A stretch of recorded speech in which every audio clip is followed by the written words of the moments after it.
શું તમે જાણો છો શીતળા સાતમ પાછળ એવી કે કઈ ઘટના ઘટી છે? એક એવી કથા જે તમે સાંભળશો તો આજે પણ તમે રડી પડશો. વિડીયોને અંત સુધી જોવાનું ભૂલતા નહીં. જો તમે પણ આવી ભૂલ કરશો તો આખું જીવન દુઃખી થશો. શીતળા સાતમની વાર્તા બે વહુઓ હતી, એક દેરાણી અને બીજી જેઠાણી. રાંધણ સઠનો દાડો આવ્યો. દેરાણી તો રાંધવા બેઠી. રાંધતા રાંધતા થાકી ગઈ. અડધી રાત થઈ અને પારણામાં છોકરો રડવા લાગ્યો.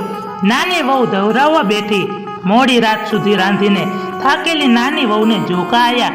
છોકરો ધવડાવતી ધવડાવતી ઊંઘી ગઈ. ચૂલો ટાઢો કરવાનો તો ભૂલી ગઈ. મધરાત થઈ અને શીતળામાં તો નીકળ્યા ફરવા. ચૂલામાં આળોટ્યા. શીતળામાં તો આખા શરીરે દાઝી ગયા. એમણે શ્રાપ આપ્યો, જેવું મારું અંગ બળ્યું એવું તારું પેટ બળજો. સવારમાં જુએ તો ચૂલો સળગતો દીઠો. પારણામાં જોયું તો મળદું થઈને છોકરો પડેલો. બહુ સમજી ગઈ કે શીતળામાંનો સાપ લાગ્યો છે. નાની વહુ તો ચોધાર આંસુએ રડવા લાગી. જેઠાણી તો મનમાં ને મનમાં રાજી થઈ, પણ નાની વહુ ઉપર સાસુમાને ઘણું હેત હતું. સાસુએ ધીરજ આપી અને કહ્યું, વહુ, રડવાથી કાંઈ નહીં વળે. તું શીતળામાં પાસે જા, એ છોકરો સજીવન કરશે. આશીર્વાદ લઈ અને મરેલો છોકરો જોડીમાં નાખી નાની વહુ તો ચાલી નીકળી.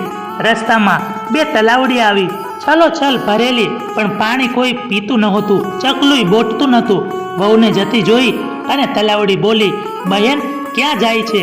મને શીતળામાંનો સાપ લાગ્યો છે. સાપનું નિવારણ કરવા શીતળામાં પાસે જાઉં છું. તલાવડીઓ કહે, બહેન, પણ અમારું પાણી તું પીશ નહીં. જે પીવે છે એ મરી જાય છે. અમારા એવાથી શા પાપ હશે? અમારા પાપનું નિવારણ પૂછતી આવજે. આગળ જતા બે આંખલા મળ્યા. બેઉ આંખલાની કોટે ઘંટીના પડ બાંધેલા છે અને લડિયા કરે છે. નાની વહુને જતી જોઈ આંખલા બોલ્યા, બહેન, ક્યાં જાય છે? વહુ બોલી, શીતળામાં પાસે સાપનું નિવારણ કરવા. આંખલાઓ કહે, ભલે, પણ અમારા પાપનું નિવારણ પૂછતી આવજે. અમે એવા તે શા પાપ કર્યા હશે કે અમારું લડવાનું અટકતું જ નથી? વહુ તો આગળ ચાલી. વન વગડો આવ્યો. બોરડીના ઝાડ નીચે ડોશીમાં બેઠા હતા. એનું માથું ઉઘાડું હતું અને ખંજવાળિયા કરે. વહુને જતી જોઈ અને ડોશી કહે, બહેન, ક્યાં જાય છે? જરા મારું માથું જોતી જાને. વહુએ ડોશીમાના ખોળામાં છોકરો મૂક્યો અને એ બેઠી માથું જોવા. ડોશીમાના માથાની ખંજવાળ મટી ગઈ. ડોશીમાએ વહુને આશીર્વાદ આપ્યા, જેવું મારું માથું ઠર્યું એવું તારું પેટ ઠરજો. એટલી વારમાં તો ડોશીમાના ખોળામાં છોકરો સજીવન થઈ ગયો. વહુ તો રાજી રાજી થઈ ગઈ. એ જટ દઈને છોકરાને પોતાના ખોળામાં લીધો. વહુ તો સમજી ગઈ કે આજ શીતળામાં છે. એ તો ડોશીમાના પગમાં પડી ગઈ. માતાજી, તમારા આશીર્વાદથી મારો છોકરો જીવતો થયો છે. શીતળામાં તમે મારું પેટ ઠાર્યું. પણ માં, રસ્તામાં મને બે તલાવડી મળી હતી. એમનું પાણી કોઈ પીતું નથી. એમને શા પાપ કર્યા હશે? શીતળામાં કહે, ગયા ભવે એ બંને શોકીઓ હતી. રોજ કજીઓ કરતી અને કોઈને છાક સાસ આપે નહીં, અને આપે તોય પાણી રેડીને આપે.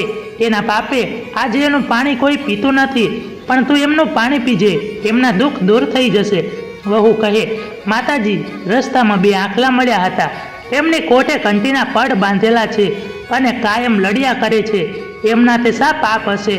ગયે ભવે એ બે દેરાણી જેઠાણી હતા. એ કોઈને દળવા કે ખાંડવા દેતા નહીં. એ પાપને કારણે એમને કોટે ઘંટીના પડ બંધાયા છે. તું એ પડ છોડી લેજે, એમના પાપ નાશ પામશે. નાની વહુ તો શીતળામાના આશીર્વાદ લઈ છોકરો રમાડતી રમાડતી પાછી વળી. રસ્તામાં લડતા આંખલા મળ્યા. એમને શીતળામાની વાત કરી. કોટેથી ઘંટીના પડ છોડી નાખ્યા. બંને લડતા બંધ થયા. આગળ જતા બે તલાવડી આવી. તેમણે શીતળામાની વાત કરી અને પાણી પીધું. તલાવડીઓ તો રાજી થઈ ગઈ. થોડી વારમાં પશુ પંખીઓ તેમનું પાણી પીવા આવ્યા. વહુ છોકરાને લઈ અને ઘરે ગઈ. સાસુમાં તો રાજી રાજી થઈ ગયા. પણ જેઠાણીના મનમાં ઝેર થયું. બીજા વર્ષે રાંધણ શેઠ આવી. જેઠાણીના મનમાં થયું કે હું પણ દેરાણીની જેમ કરું. એ રાંધવા બેઠી અને ચૂલો સળગતો રાખી અને સૂઈ ગઈ.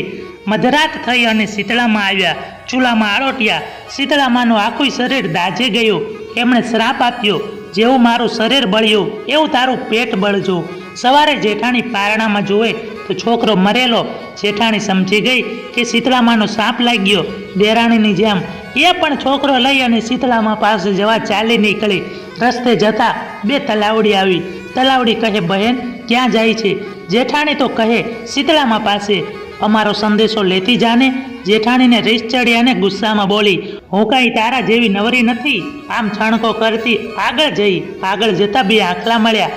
આખલા કહે, બહેન ક્યાં જાય છે? શીતળામાં પાસે. તો અમારો સંદેશો લેતી જાને, હું કાંઈ તમારા જેવી નવરી નથી. એમ કહી જેઠાણી આગળ ચાલી. અઘોર જંગલમાં બોરડી નીચે ડોસીમાનું રૂપ ધરી અને શીતળામાં બેઠા હતા. માથું ખુલ્લું હતું અને ખંજવાળા કરે. ડોસીમાં કહે, બહેન ક્યાં જાય છે? જેઠાણી તો બોલી, શીતળામાં પાસે. જરા મારું માથું જોતી જાને. જેઠાણી છણકો કરતા કહે, હું કાંઈ તારા જેવી નવરી નથી. મારો છોકરો મળદું થઈ ગયો છે. આમ કહી ત્યાંથી ચાલી નીકળી. જેઠાણી તો આખો વગડો ફરી જંગલમાં ઝાડવા જોતી વળી, પણ ક્યાંય શીતળામાં મળ્યા નહીં. મોડી રાત સુધી રખડતી રઝળતી થાકી ગઈ. છોકરાનું મળદું લઈને રડતી કૂટતી ઘરે આવી. જય શીતળામાં, જય શીતળામાં. જેવા દેરાણીને ફળ્યા એવા અમનેય ફળજો.